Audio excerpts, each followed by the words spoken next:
Hola, bienvenidos al teórico de señales débiles o señales de muy baja tensión. Soy el arquitecto Gastón González.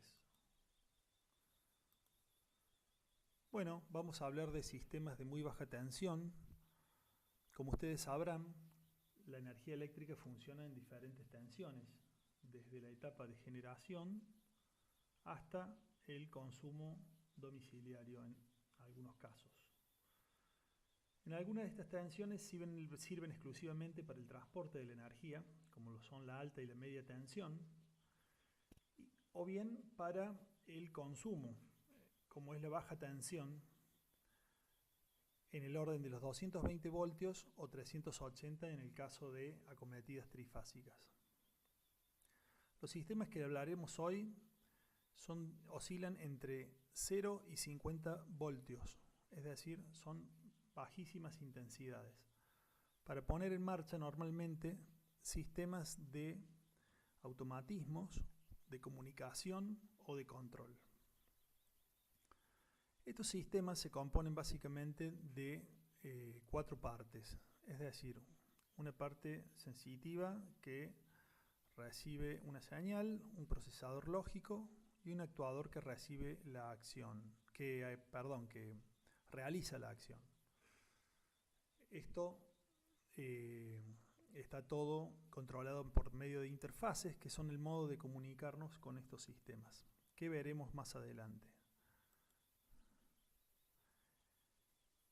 Su clasificación, si bien es amplia, existen tres grupos principales de sistemas, como lo son los sistemas de comunicación, entre los que están telefonía, transmisión de datos, televisión satelital y terrestre, como lo son los sistemas de control, por ejemplo, control de accesos, sistemas cerrados de circuitos cerrados de televisión, y sistemas de protección, entre los que están sistemas antirrobo y protección contra incendios. Las particularidades de estos sistemas son que requieren canalizaciones especiales, circuitos diferenciados, y debido a su baja tensión necesitan la presencia de transformadores. Por último, sistemas de protección especial, como por ejemplo el caso de pequeños interruptores automáticos de curva B y descargas a tierra. Bien, vamos a comenzar con lo que son sistemas de portero eléctrico. Como saben, es un sistema que está familiarizado en la vida cotidiana. Consiste de un plafón de llamada en la planta baja normalmente, donde se realiza mediante un pulsador una señal que es transmitida a las diferentes unidades habitacionales, donde están los receptores que mediante un interfono o un teléfono con auricular dan acceso mediante un interruptor, a una cerradura automática electromagnética, a la apertura y el ingreso de una persona. Bueno, estas acciones también pueden estar complementadas con monitoreos del sistema de video. Son realizadas por diferentes, transmitidas y realizadas mediante diferentes cables, es decir, un neutro para todo el sistema, los dos filamentos de audio y los de apertura y cierre de las puertas. Por lo tanto, estamos hablando de una gran cantidad de cables que en el caso de los edificios de altura deben ser necesariamente estructurados por montantes especiales y diferenciadas del resto de los sistemas, o del resto de las tensiones, mejor dicho, por ejemplo de la baja tensión de 220, para evitar las interferencias. Normalmente estos sistemas funcionan en una tensión de 12 voltios. Sistemas de control de acceso. Bueno, los sistemas de control de acceso están muy difundidos, muy presentes en los ámbitos públicos, en la hotelería, y últimamente también incursionan mucho en lo que son las viviendas particulares, es decir, en el ámbito doméstico, por cuestión de seguridad y también por cuestión de la fácil portabilidad del acceso o de las tarjetas de de acceso, ¿no? Estos accesos se dan mediante tarjetas magnéticas, códigos de acceso o datos biométricos que permiten configurar un perfil también de las personas que entran y que salen de los recintos.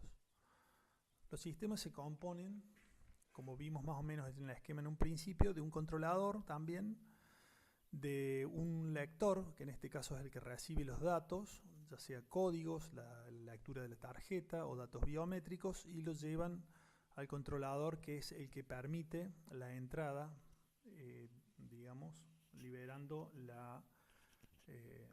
el dispositivo magnético en las puertas. También cuentan con un dispositivo llamado REX, que son unas siglas en inglés, que, digamos, toman nota de las salidas de las personas, de modo de controlar y tener presente, digamos, de si se encuentra alguien en el interior de este lugar. La ventaja que tienen estos sistemas son, además de su fácil portabilidad, la generación de perfiles, generar datos estadísticos mediante la información centralizada que puede ser utilizada para realización de estadísticas, por ejemplo, en los que son sistemas de transporte público de pasajeros. Información muy útil tomada a partir de este tipo de sistemas. Bueno, la televisión, ya sea por cable, televisión satelital o televisión digital terrestre, como sabemos, es una señal que, digamos, se retransmite desde un punto y es emitida mediante un canal televisivo, ya sea por aire, por cable o por un medio satelital, hasta que pueda llegar masivamente a un punto de recepción. En viviendas aisladas se resuelve mediante la colocación de antenas parabólicas convenientemente puestas en la parte superior, y en viviendas colectivas o edificios en altura se sitúan en la parte superior y bajan mediante la estructuración de un cableado a las diferentes unidades habitacionales a partir de las conexiones, los puntos de conexión. Los conductores normalmente son cables coaxial, consistentes en una malla exterior aislada, un conductor interno de la señal debidamente aislado, mediante una vaina plástica y una película de aluminio. Esto último se hace para evitar interferencias. Por otra parte, hay este tipo de dispositivos que son los conectores multiplexer, que sirven para la derivación a los diferentes puntos de conexión.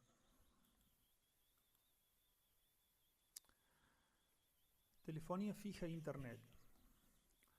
Bueno, en nuestro medio el acceso a internet se lleva a cabo mediante las empresas que suministran el servicio de televisión o también el servicio de telefonía. Es decir, que el sistema de estructuración de cableado es bastante similar, aunque con algunas diferencias. Como sabemos, los teléfonos transmiten señales acústicas a distancia, mediante señales eléctricas, por medio de una red que viaja desde una central hacia los diferentes puntos de conexión. En un principio se utilizaban hilos de cobre para el cableado, como por ejemplo el caso de los RJ11 para conectar teléfonos, y con lo cual había gran cantidad de cables en lo que son las redes. Hoy, progresivamente se ha ido reemplazando por fibra óptica, donde se permite la transmisión en distancias de un ancho de banda, o sea, de la velocidad de datos mucho más grande que los cables eléctricos.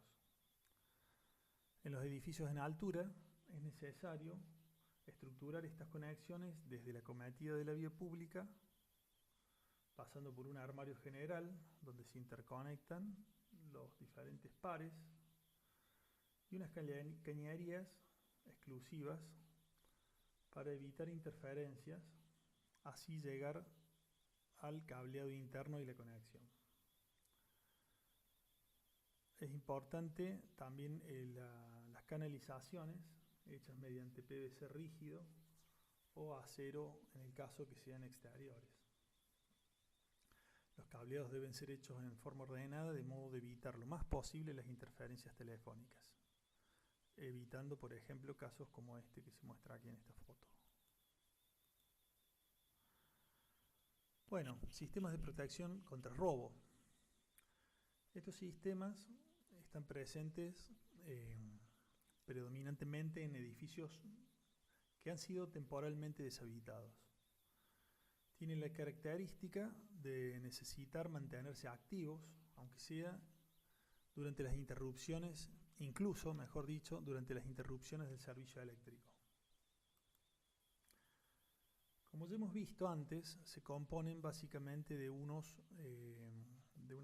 partes en donde, como primera medida, entran en contacto unos sensores, que son los que toman, digamos, los que captan una determinada situación, que ya veremos más adelante, una central de alarma, preferentemente situada en un lugar escondido, lejos de la vista, con conexión a alimentación eléctrica de 220 voltios, cuenta con un transformador y una batería para el caso de interrupciones en el suministro eléctrico. También es necesario que cuente con conexión telefónica para la transmisión de alguna eventualidad. Esto también cuenta con una interfase, con una parte que es la interfase, que es la manera en la que lo programamos o introducimos los datos de acceso a la vivienda.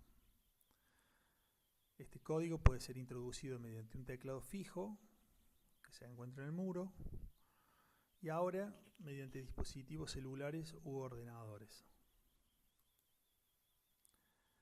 Para pensar un sistema de conexión de alarmas debemos imaginar primero un escenario en donde ocurren, digamos, ciertas eventualidades. Por ejemplo, un forzado de aberturas. Para ello existen unos determinados dispositivos, sensores, con unas características especiales. Son sensores magnéticos que actúan ante la apertura de una puerta o ventana o ante la rotura de vidrios.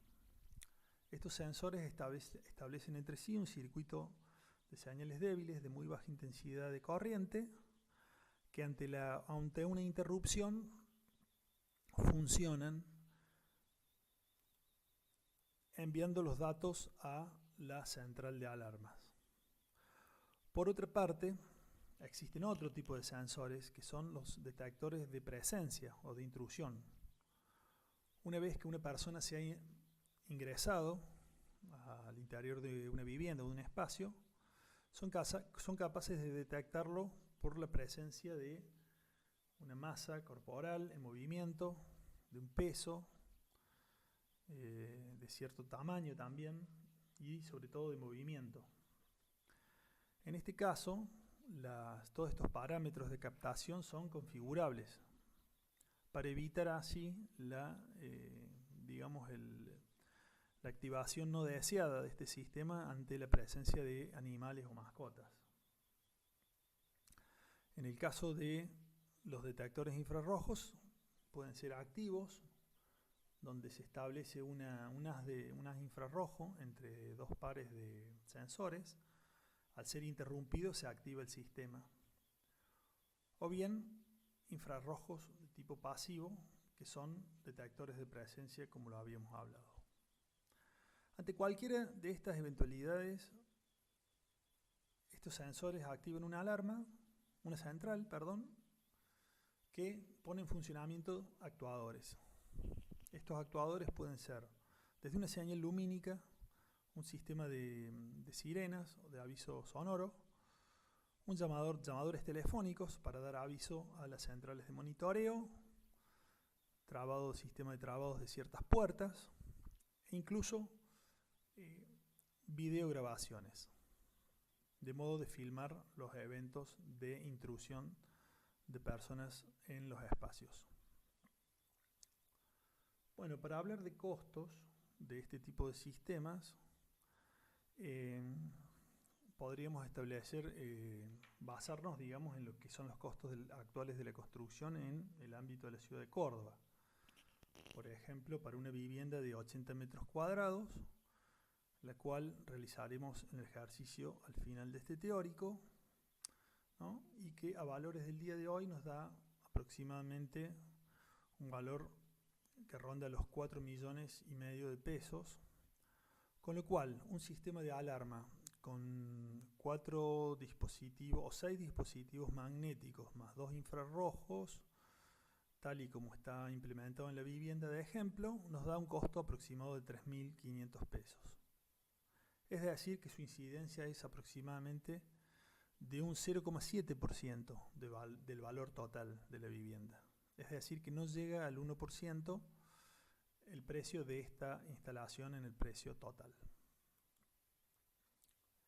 Es importante también saber que existe en tareas de mantenimiento periódico que se deben realizar ante cambios en el entorno de la instalación, envejecimiento de los equipos, el uso indebido del equipo o daños intencionales provocados en la instalación.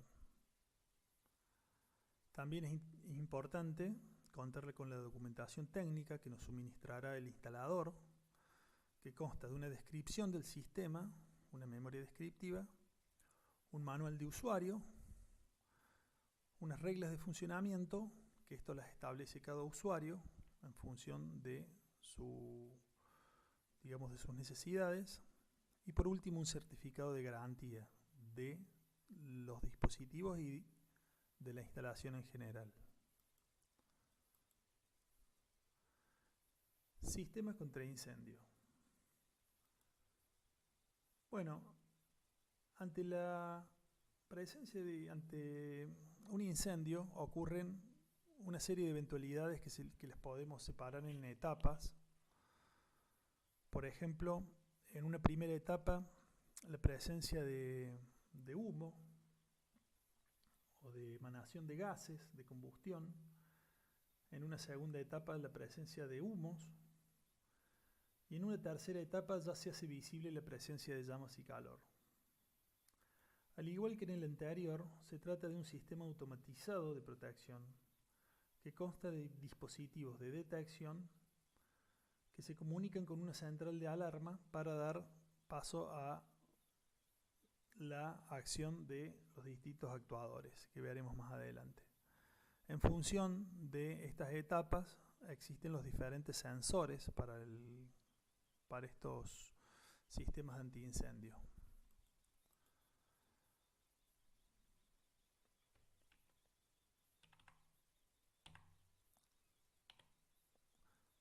Sensores detectores de humo, es decir, sensores que contienen aire ionizado que es interrumpido por la presencia de humo y así se activa el sistema de detección de incendios.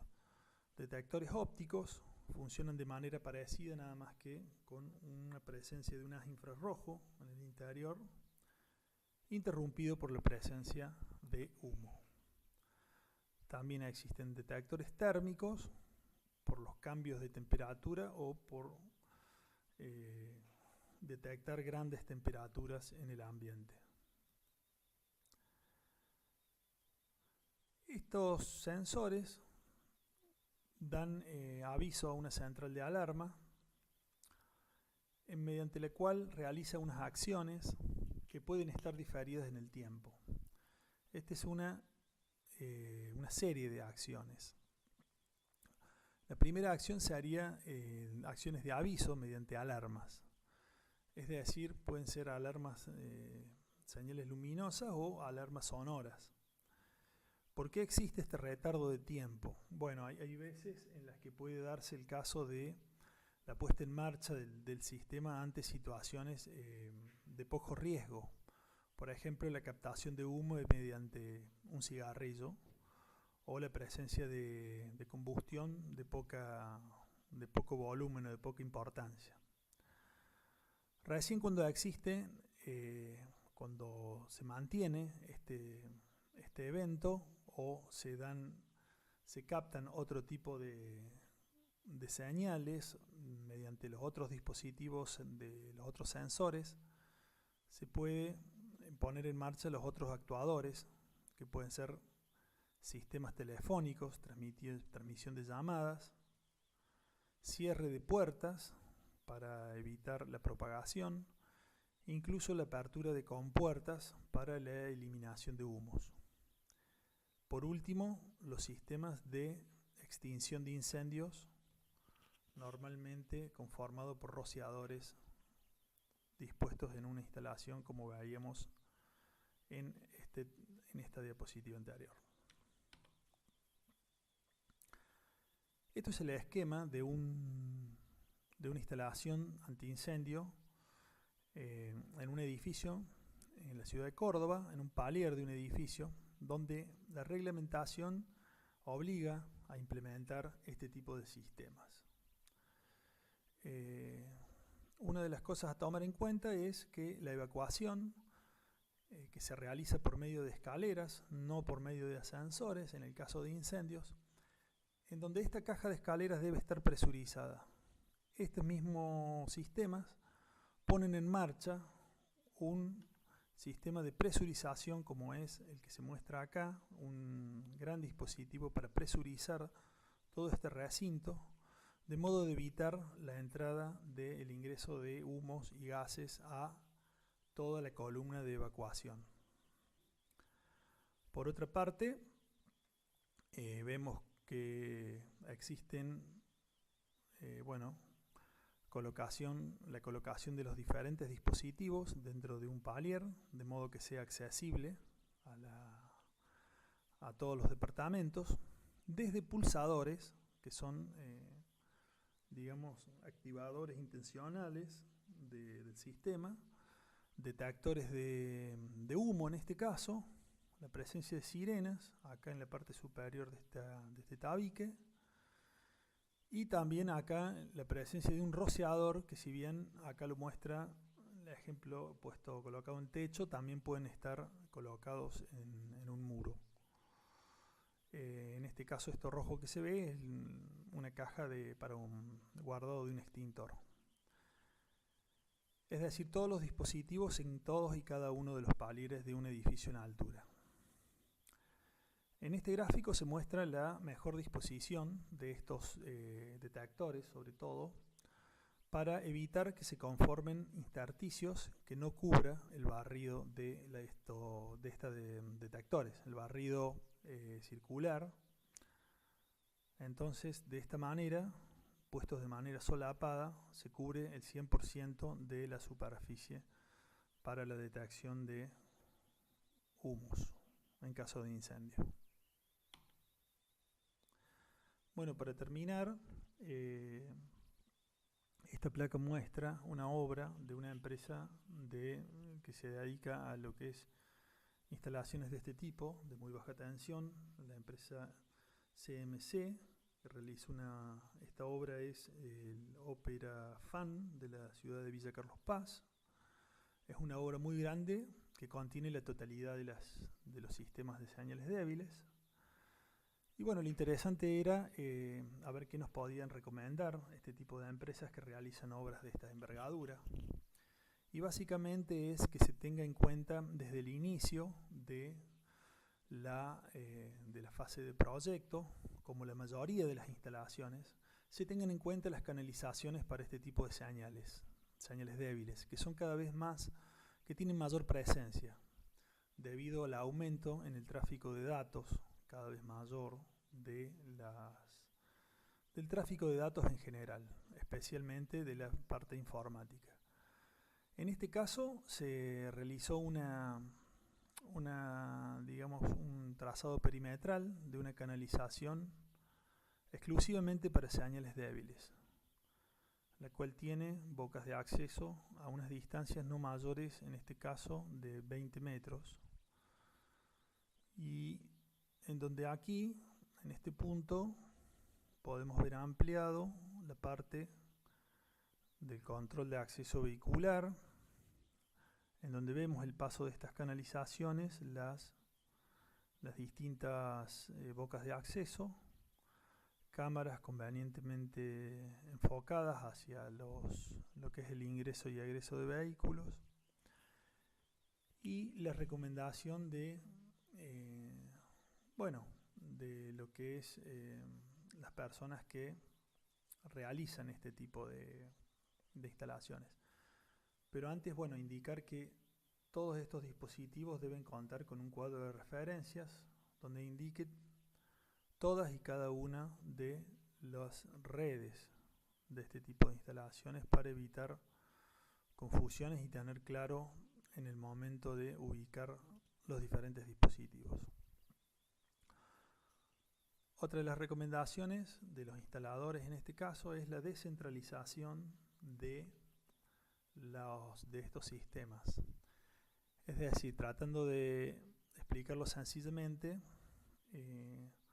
se trata de ubicar, de hacer viajar las grandes distancias por lo que son cableados de mayores tensiones, en este caso de 220 voltios, arribando a nodos que se llaman AHD, es decir, centrales analógicas de alta definición, y desde allí derivar a las diferentes canalizaciones de más baja tensión. ¿Y esto por qué? Porque ahora las nuevas tecnologías permiten viajar con información utilizando las redes de baja tensión, es decir, las redes del cableado de 220 se puede utilizar para la transmisión de datos, y finalmente en las terminales de allí bajar a los sistemas, a los sistemas de menor tensión, o sea, de señales débiles. Esto es con un propósito de eficiencia, porque al bajar el voltaje, las secciones de los cables son mayores, es decir, se trata de minimizar las distancias en lo que son voltajes bajos o señales débiles, de muy baja tensión. Bueno, para finalizar, veremos la explicación de un ejercicio práctico en una vivienda, como les habíamos anticipado, de aproximadamente 80 metros cuadrados, que fue el ejemplo que tomamos para sacar los costos. Vamos a empezar con el sistema de telefonía, ubicando los puntos de acceso telefónico en los lugares más accesibles. Por ejemplo, la sala de estar comedor, en este caso, la cocina y el dormitorio principal. Una vez ubicados los puntos, se realizan las conexiones entre cada uno de los accesos telefónicos hacia el ingreso de la cometida en la vía pública o en el frente de la vivienda próximo a la vía pública.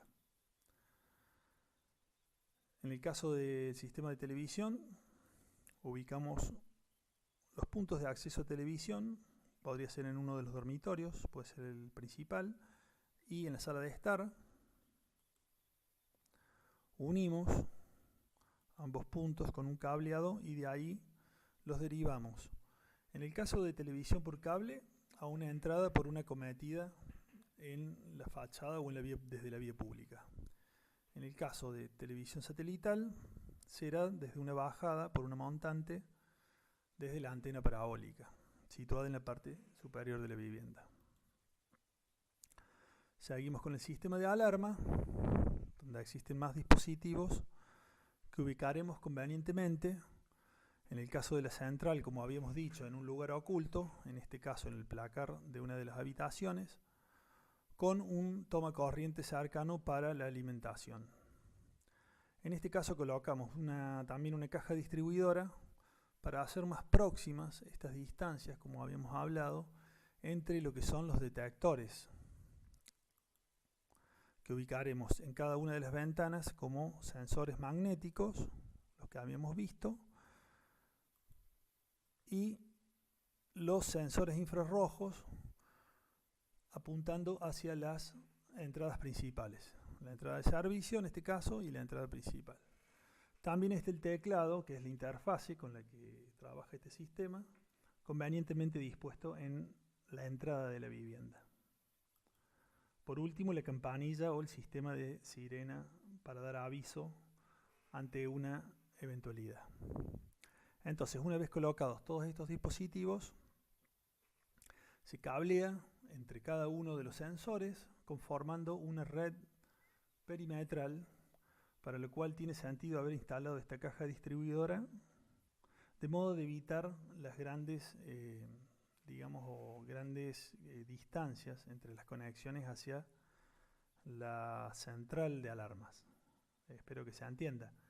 Entonces es un dispositivo dispuesto en este recorrido para canalizar por un conductor todo el cableado hacia la central de alarmas, desde donde derivará una conexión a la sirena de aviso y una conexión al teclado en la entrada de la vivienda.